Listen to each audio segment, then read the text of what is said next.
তাহলে secondary standard পদার্থের সক্রিয়তা বেশি, মানে সে সবার সাথে সহজেই বিক্রিয়া করে, সবার সাথে মিশে, মানে বাটপার ও লয়াল না, যারা দেখে তারাই ভাল লাগে, বুঝছো?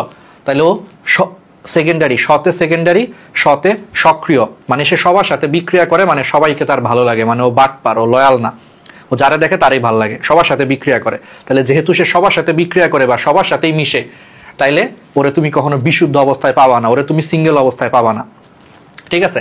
সে যেহেতু সবার সাথেই মিশে, তাহলে সে বাতাসের জলে বাষ্পরে যখন দেখবে তখন তার সাথে বিক্রিয়া করবে, আবার সে অক্সিজেনের যখন দেখবে তখন অক্সিজেনের সাথে বিক্রিয়া করবে, বাটপার আর কি।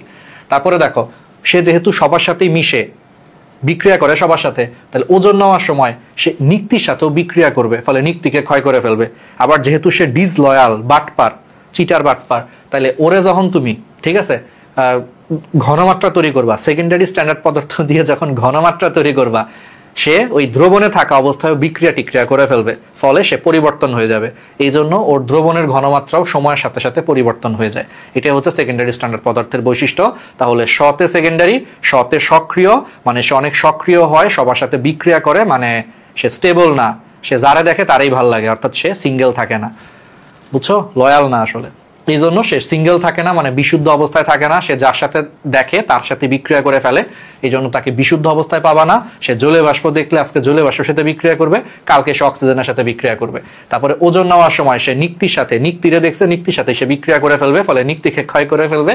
আর হচ্ছে ওরে দিয়ে তুমি যদি কোনো একটা দ্রবণ তৈরি করো, সে দ্রবণের মধ্যেও বিক্রিয়া করে ফেলবে, ওই যে বাটপার, সবার সাথেই মিশে।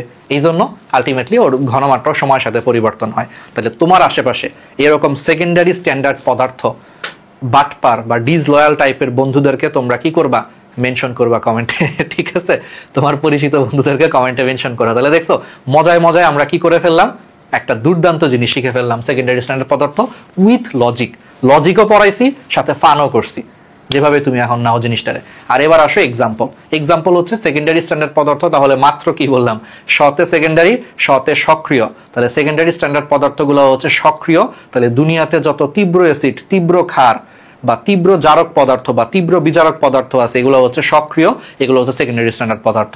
যেমন সোডিয়াম হাইড্রোক্সাইড তীব্র ক্ষার, তার মানে সে সক্রিয়, এই জন্য সে secondary. Sulphuric acid, hydrochloric acid তীব্র অ্যাসিড, এই জন্য সে সক্রিয়। পটাশিয়াম পারম্যাঙ্গানেট তীব্র জারক পদার্থ, এই জন্য সে সক্রিয়। সোডিয়াম থায়োসালফেট তীব্র বিজারক পদার্থ, এই জন্য সে সক্রিয়। তাহলে বুঝছো, তীব্র অ্যাসিড, তীব্র ক্ষার, তীব্র জারক, তীব্র বিজারক, এগুলো প্রত্যেকটাই তীব্র হওয়ার কারণে অনেক বেশি করে বিক্রিয়া করে, মানে এরা সক্রিয়, সতে সক্রিয়, সতে সেকেন্ডারি, এই জন্য এগুলো প্রত্যেকটাই সেকেন্ডারি।